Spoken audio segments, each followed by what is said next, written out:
Hello hi जी, मैं doctor Sunil Kushwaha, MSc PhD chemistry, संत परमदयाल senior secondary school गोंच Firozabad से जी। आज मैं आपको बताने जा रहा हूँ क्लास 11 में chemistry chapter number 2 structure of atom, परमाणु की संरचना।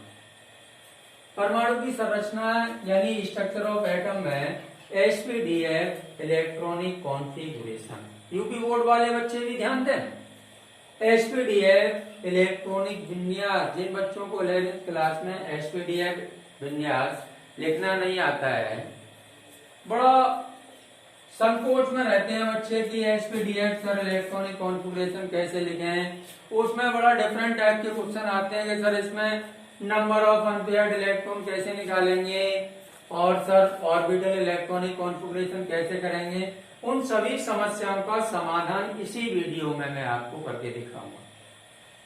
सबसे पहले मैं आपको बता दूं कि एसपीडीएफ जो नाम मैंने बोला है, तो एस का मतलब क्या होता है, टी का मतलब क्या होता है, डी का क्या मतलब होता है, एफ का क्या मतलब होता है, इन सभी के मैं आपको मतलब बताने जा रहा हूं। एस का मतलब होता है सार, पी का मतलब होता है प्रिंसिपल, डी का मतलब होता है डिफ्यूज्ड और एफ का मतलब होता है फंडामेंटल। जैसे कोई केमिस्ट्री का टीचर है, आप किसी के विद्यालय में गए पढ़ने के लिए भैया, तो उन्होंने बोला कि चलो बताओ आप केमिस्ट्री वहां से पढ़ के आए हो, डॉक्टर साहब ने केमिस्ट्री पढ़ाई है, तो इनके शब्दों के मतलब बताइए आप, इन शब्दों के मतलब क्या होते हैं। तो ये आपको आना चाहिए बेटा। केमिस्ट्री का जब तक बेसिक क्लियर नहीं है, आप आगे कुछ नहीं कर सकते हो। ऐसे ही भटकते रहोगे, कभी इस कोचिंग में कभी उस कोचिंग में, लेकिन मिलेगा आपको कुछ नहीं। तो मैं आपको बता दूं कि एस, पी, डी और एफ, ये मैंने आपको पॉइंट बता दिए। अब मैं बताने जा रहा हूं आपको सबसेल। सबसेल होते हैं एस, पी, डी और एफ। इन सबसेलों में मैक्सिमम इलेक्ट्रॉन कितने फिल किए जा सकते हैं वो देखें आप। एस सबसेल में मैक्सिमम इलेक्ट्रॉन 2, पी सबसेल में मैक्सिमम इलेक्ट्रॉन 6 और डी सबसेल में मैक्सिमम इलेक्ट्रॉन 10, एफ सबसेल में maximum electron 14। In maximum electron से ज्यादा इलेक्ट्रॉन हम किसी भी सबसेल में फिल नहीं कर सकते हैं, बल्कि जरूरत पड़ने पर इनसे कम इलेक्ट्रॉन को हम फिल कर सकते हैं। यानी का मतलब क्या हुआ, मतलब 0 इलेक्ट्रॉन भी हम शो कर सकते हैं, 1 भी कर सकते हैं, 2 भी कर सकते हैं, 3 भी कर सकते हैं, लेकिन एस में 2 से ज्यादा 3 नहीं कर सकते हैं, पी में 6 से ज्यादा नहीं कर सकते हैं, बल्कि 6 इलेक्ट्रॉन से हम कम इलेक्ट्रॉन को फिल कर सकते हैं। ऐसी स्थिति इसकी भी है कि डी सबसेल में हम 10 इलेक्ट्रॉन से ज्यादा फिल नहीं कर सकते हैं। जैसे बोर्ड परीक्षा में क्वेश्चन आया आपके पास कि अच्छा बताओ कि सोडियम का एसपीडीएफ इलेक्ट्रॉनिक कॉन्फ़िगरेशन लिख के बताइए आप। सोडियम का इलेक्ट्रॉनिक कॉन्फ़िगरेशन लिख के बताओ भैया। तो क्या करते हैं बच्चे के डायरेक्ट वे में ऐसे ही सीधे सीधे इलेक्ट्रॉन भरते चले जाते हैं, वो बिल्कुल रॉन्ग होता है। जबकि हमें करना क्या चाहिए, हमें करना ये चाहिए कि जैसे ऑफबाउट टेबल हमें जो संकेत देती है, उस ऑफबाउट टेबल के बेस पर हमें इलेक्ट्रॉन भरना चाहिए। तो अब ऑफबाउट इलेक्ट्रॉनिक कॉन्फ़िगरेशन तो सोडियम का 11 का मैं बताऊंगा आपको, लेकिन उससे पहले मैं आपको ऑफबाउट टेबल के बारे में बताने जा रहा हूं। इधर मैंने टॉपिक डाला है ऑफबाउट टेबल। ऑफबाउट टेबल क्या बताती है आपको, ऑफबाउट टेबल ये बताती है कि ऑफबाउट टेबल में अप टू बॉटम जैसे जैसे हम चलते हैं, तो जितने भी सबसेल हैं उनकी एनर्जी इंक्रीज होती जाती है। मैंने बोला कि ऑफबाउट टेबल में अप टू बॉटम जैसे जैसे हम आते हैं, तो प्रत्येक सबसेल की एनर्जी इंक्रीज होती जाती है। और इनको मैंने कट भी कर दिया है, मैंने बता दिया है, एरो खींच के बता दिया है कि एनर्जी कैसे इंक्रीज होगी सबसेल की। तो सबसे जो लो एनर्जी होती है वो S1s सबसेल की होती है। तो जिस सबसेल की एनर्जी सबसे लो होती है उसमें इलेक्ट्रॉन सबसे पहले फिल होता है। इतनी बात सीख लो आप। मेरी बातें आपको समझ में आ रही होंगी। अगर मेरी बातें आपको समझ में नहीं आ रही, अगर आपको कोई प्रॉब्लम आ रही है तो कमेंट्स बॉक्स में आप लिखकर मुझे बता सकते हैं कि सर यहाँ से मेरी समझ में नहीं आया, और यहाँ से समझ में नहीं आया तो वीडियो को रिपीट करके आप देख सकते हैं। वीडियो को थोड़ा सा बैक करें आप, उसके बाद देखें फिर दोबारा। तो जिस मैंने बताया यहाँ पर आपको कि 1s सबसेल की ऑफबाउ टेबल में 1s सबसेल की जो एनर्जी होती है वो सबसे लो एनर्जी होती है। तो इलेक्ट्रॉन हमें सबसे पहले किसमें फिल करना है? 1s सबसेल में फिल करना है। उसके बाद नीचे हम आएंगे। अब मैंने बोला अप टू बॉटम, यानी ऊपर से नीचे आना है, हमें नीचे से ऊपर नहीं आना है। 1s के बाद नंबर आता है 2s का। तो हमें पता है कि s कोई सा भी हो, चाहे 2s हो, चाहे 3s हो, चाहे 4s हो, चाहे 5s हो, लेकिन इलेक्ट्रॉन उसमें 2 ही फिल किए जाएंगे। ये नहीं है कि उसमें 2 की जगह हम 3 इलेक्ट्रॉन फिल कर रहे हैं। कहने का मतलब ये है कि 2 से कम इलेक्ट्रॉन तो फिल कर सकते हैं बेटा, लेकिन 2 से ज्यादा इलेक्ट्रॉन हम फिल नहीं कर सकते हैं, तो वही गलत हो जाएगा आपका। इस टेबल को आप नोट डाउन कर लेना जो मैं समझाने जा रहा हूं आपको। तो जब 1s इलेक्ट्रॉन पूरा फुलफिल्ड हो जाता है, उसके बाद इलेक्ट्रॉन हम किसमें भरेंगे? 2s सबसेल में भरेंगे।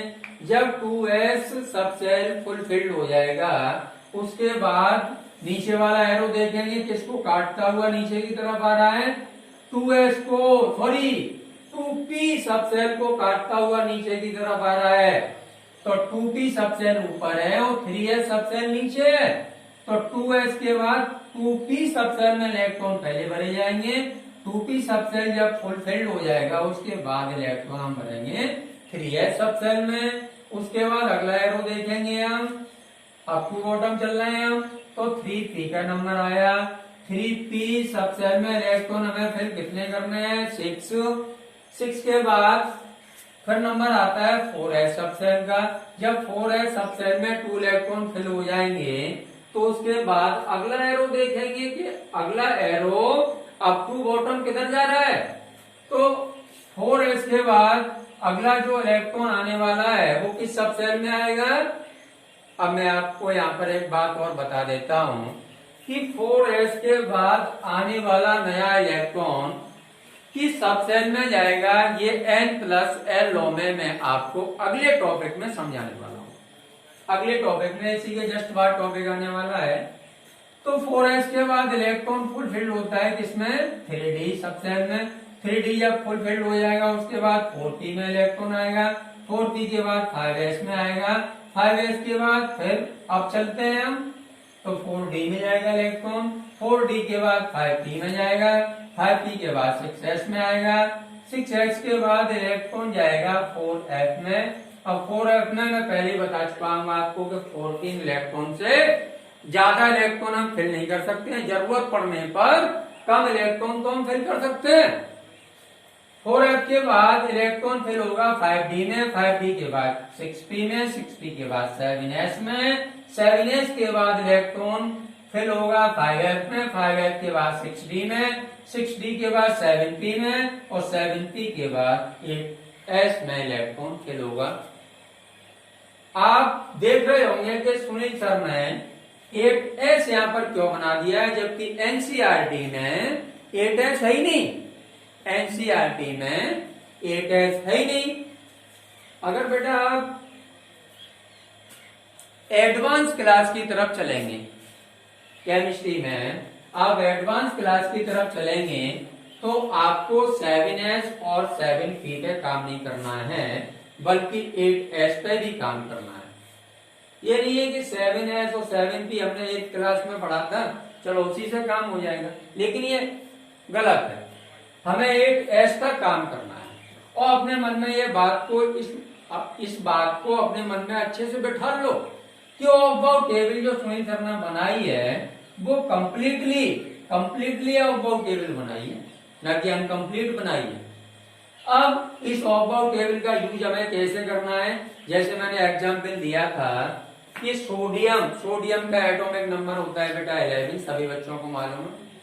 क्योंकि ये मैं 9th से ही बताता चला आता हूँ। ये 9th तो बहुत बड़ी क्लास है, 8th में बच्चों को बता देता हूँ कि बेटा इसका एटॉमिक मास कितना है। और इसका एटॉमिक मास याद करने के तरीके भी मैं बता देता हूँ कि इसका बेटा एटॉमिक मास कैसे याद रखना है, आपको एटॉमिक नंबर कैसे याद रखना है, ये आपको मैं 8th क्लास से और 9th क्लास तक कंप्लीट कर देता हूँ।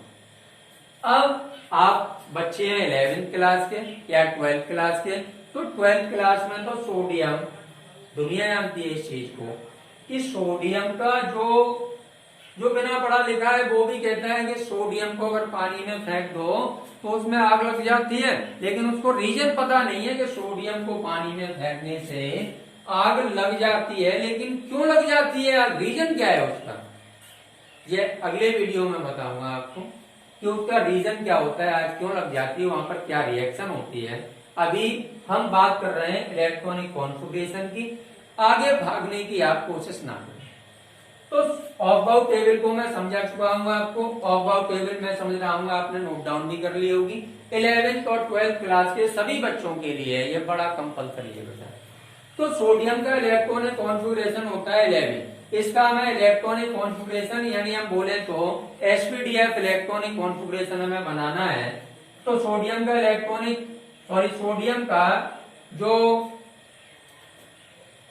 एटॉमिक नंबर है वो है 11, इसका इलेक्ट्रॉनिक sp-df इलेक्ट्रॉनिक कॉन्फ़िगरेशन हम बनाने जा रहे हैं। तो ऑफबाउ टेबल के बेस पर बना रहे हैं हम, ऑफबाउ टेबल के बेस पर बना रहे हैं, यानी हम अपनी तरफ से लिखते चले जा रहे हैं उसको, ये रॉन्ग है बिल्कुल, एग्जाम में नहीं चलेगा बेटा। तो ऑफबाउ टेबल क्या कहती है, ऑफबाउ टेबल ये बताती है, फिर मैं आपको बता दूं, यूपी बोर्ड वाले बच्चे भी ध्यान दें, ऑफबाउ लॉ क्या कहता है। ऑफबाउ लॉ ये बताता है या ऑफबाउ प्रिंसिपल ये बताता है कि उपकोषों में सीबीएसई बोर्ड और यूपी बोर्ड सभी बच्चे ध्यान दें, उपकोषों में, उपकोष बोले तो सब सेल्स में इलेक्ट्रॉन बढ़ती हुई ऊर्जा के क्रम में, मतलब क्या हुआ कि सब सेल्स में इलेक्ट्रॉन इंक्रीजिंग एनर्जी के ऑर्डर में फिल किए जाते हैं। तो मैं एक बार नियम फिर बोल देता हूं आपको कि ऑफबाउ प्रिंसिपल क्या बताता है। ऑफबाउ प्रिंसिपल यह बताता है कि उपकोषों में इलेक्ट्रॉन बढ़ती हुई ऊर्जा के क्रम में भरे जाते हैं। उपकोषों में इलेक्ट्रॉन बढ़ती हुई ऊर्जा के क्रम में भरे जाते हैं। केवल एक लाइन याद रखो, बस काम हो गया तुम्हारा। एक बात को पकड़ लो, बस जो मैंने बोल रहा हूं उसी एक बात को आप पकड़ लें कि उपकोषों में ऑफबाउ प्रिंसिपल याद हो गया आपको। उपकोषों में इलेक्ट्रॉन बढ़ती हुई ऊर्जा के क्रम में भरे जाते हैं। पहले इलेक्ट्रॉन उस उपकोष में भरता है जिसकी ऊर्जा सबसे कम होती है। पहले इलेक्ट्रॉन उस उपकोष में भरता है जिसकी ऊर्जा सबसे कम होती है। तो भैया जी 1s सबसेल की जो ऊर्जा है, इसको हम एनर्जी बोलते हैं, एनर्जी सबसे कम है, तो इसी में इलेक्ट्रॉन सबसे पहले फिल होगा। तो आप देखें सोडियम का इलेक्ट्रॉनिक कॉन्फ़िगरेशन, तो सबसे पहले इलेक्ट्रॉन किसमें मैं फिल करूंगा, 1s में। तो 1s2, ये मैं यहाँ पर आपको दिखा चुका हूं कि सबसेल और मैक्सिमम इलेक्ट्रॉन, एस सबसेल में मैक्सिमम इलेक्ट्रॉन 2 फिल कर सकते हैं। उसके बाद नंबर आता है 2s सबसेल का, तो इसमें भी s है, तो 2s2, इसमें भी 2 इलेक्ट्रॉन से ज्यादा हम फिल नहीं कर सकते हैं। उसके बाद नंबर आता है 2p सबसेल का, क्योंकि अप टू बॉटम चलना है हमें। 2p सबसेल में मैक्सिमम इलेक्ट्रॉन हम फिल कर सकते हैं 6, तो 2p6। अब इनको हम काउंट करते रहेंगे, 2 + 2 + 6 10 हो गए। आप भी काउंट करते रहे बेटा, 2 + 2 + 6 10 हो गए। हमें फिल कितने करने हैं, 11 करने हैं हमें फिल। अब हमारे पास ओनली 1 इलेक्ट्रॉन बचा, 1 इलेक्ट्रॉन हमारे पास बचा। 2p को हम यूज कर सकते हैं, यूज कर चुके हैं।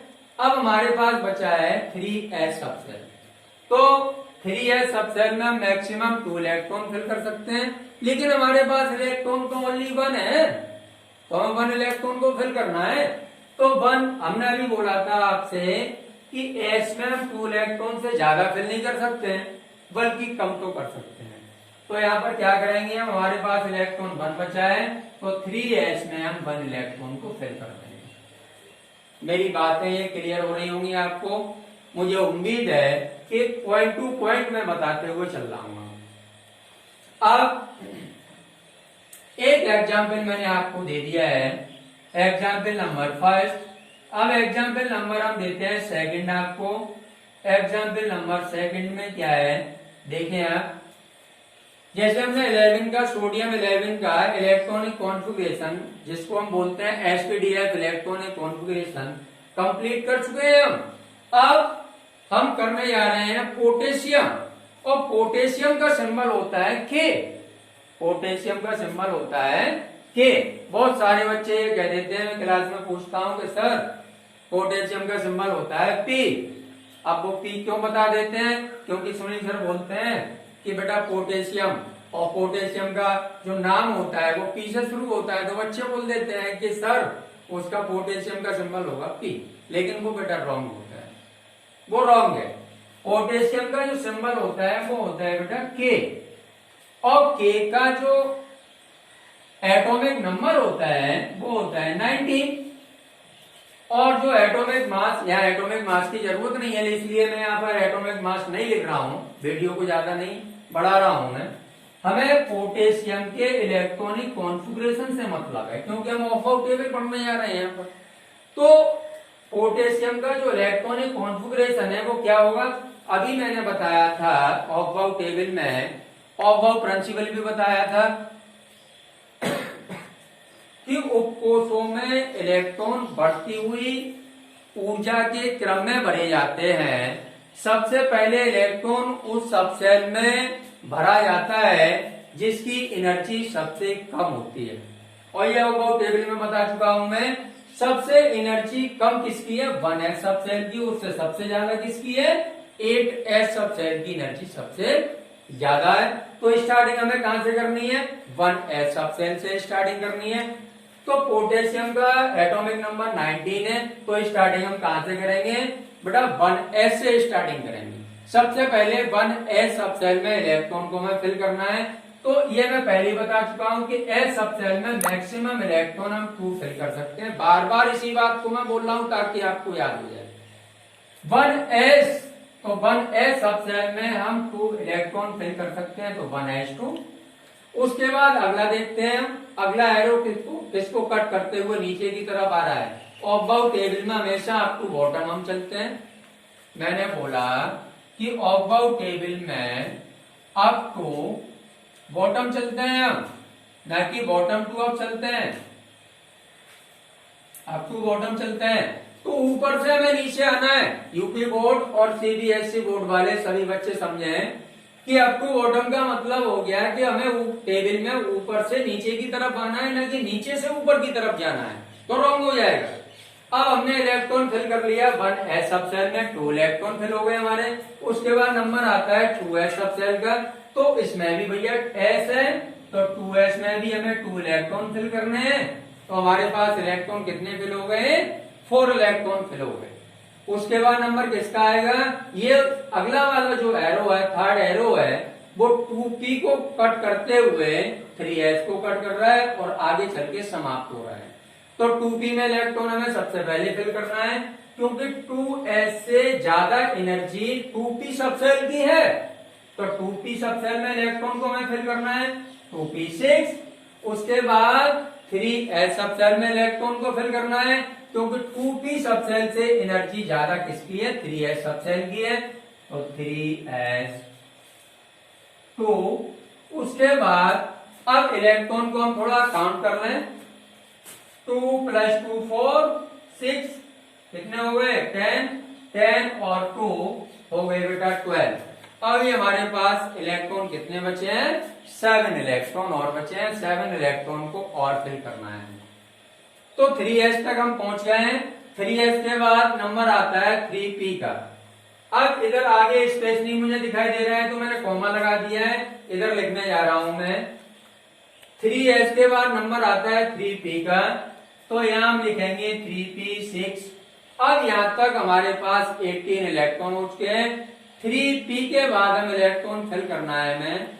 हमें इलेक्ट्रॉन टोटल कितने फिल करने हैं? 19 इलेक्ट्रॉन फिल करने हैं।